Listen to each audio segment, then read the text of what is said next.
Oh, good evening. This is Handlock Steve wishing you a very pleasant evening.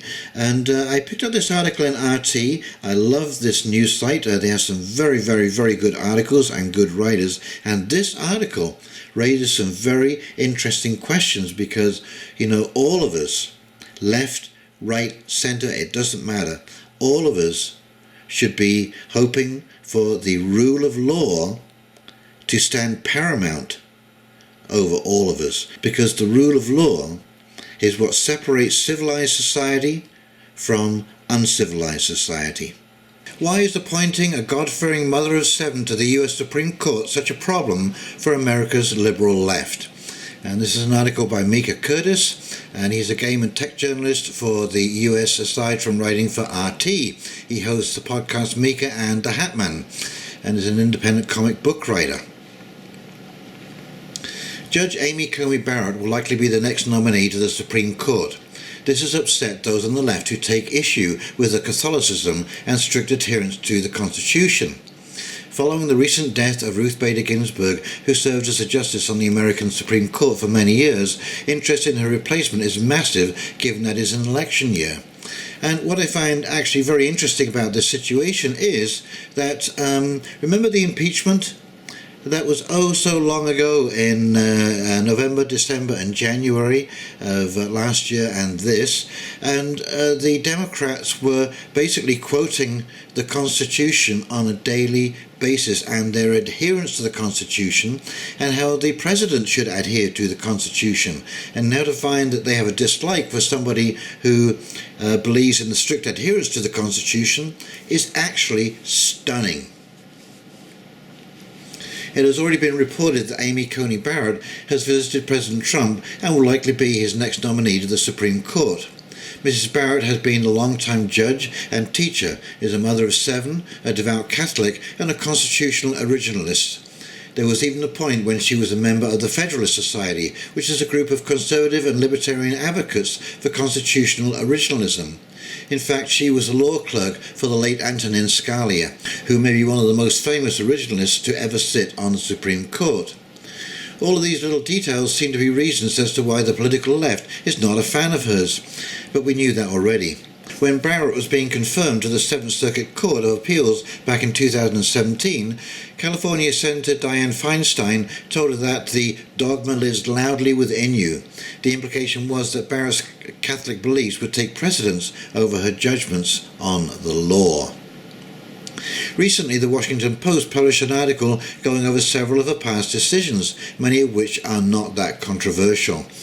She has a history of supporting due process in accusations of sexual misconduct on college campuses, stating the possibility that a man can be the victim of prejudice in those sorts of Title IX proceedings shouldn't be something that is held against her.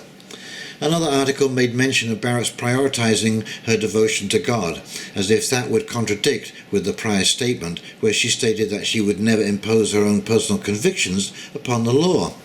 This seems to indicate a misunderstanding of what these judges are supposed to be doing. The goal of the Supreme Court is to judge the constitutionality of cases that are brought before it. And a little aside here about the prioritizing a devotion to God. You know, there is a situation in which even those of you who are atheist should definitely say that you believe in God. And that is that these rights that we have were handed down from God to man. And the reason for that is because if you want to deny me my rights, you have to prove that you are somewhere between me and God. And you cannot do that. It's not possible for any person to do that. Okay? So if you take God out of the equation, and governments, trust me, would love to take God out of the equation, then you would have a bureaucrat deciding what your rights are. And if it's a bureaucrat, they can do what they will and you are powerless to overrule them.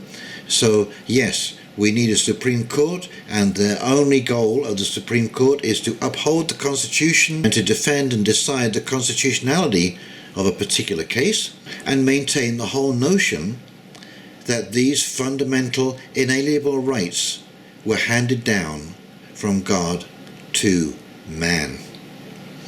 Up to this point, criticisms of Barrett have largely fallen short. With that said, she has never faced the political pressure of being a Supreme Court nominee. Given the cavalcade of nonsense that we've seen in the past with both Brett Kavanaugh and Clarence Thomas, it is likely that the left-leaning members of the Senate will grill her harshly. I would expect that we would hear more about her religion alongside scrutiny of constitutional originalism. What is funny about all of this is that there really aren't very many good arguments that her belief compromises her ability to do the job, nor against her adherence to the Constitution. If the point of the Supreme Court is to make judgment calls based on the Constitution and whether or not a law adheres to it, wouldn't you want someone on the court whose priority is exactly that? I do not believe that those on the left want that. Similar to their gripes with the current Justice Neil Gorsuch, it seems they would prefer someone who subscribes to living document theory. This is a theory that completely ignores the fact that the Constitution is a legal document with legal definitions, and as such is meant to be the concrete foundation on which all law in the United States must respect. On top of that, I'm hard-pressed to find any decision that Barrett has made in her career that demonstrates her putting her beliefs as a Catholic above doing a job. It should not be a shock that a Christian of any denomination states that their priority is God. When you submit yourself to the will of an omnipotent, omniscient, and omnipresent God, everything else is suddenly less important. However, there is zero evidence to support the idea that Barrett would forsake her own country and her service to it. And, I think that even the atheists out there have Christian values, because most civilized people do have some kind of Christian value. And I mean that as a generic peace is a central core, cooperation, and sharing goodwill to all of humankind. No matter which way you slice it, if Amy Coney Barrett is Donald Trump's nominee to the Supreme Court, she should prepare to have every single element of her life scrutinized by both the press and the Senate. This is unfortunate, but ever since Robert Bork, it is a reality that a conservative or libertarian nominee to the Supreme Court will have to go through hell before they take the seat. If the criticisms and questions of Barrett's service we have seen already are any indication, this will end badly for the left, because each and every accusation will likely shame Barrett for her belief in God and her devotion to the United States of America. And what's wrong with that? Whether or not she is confirmed, the process is likely to be a commentary on whether or not there is any sanity left in American politics.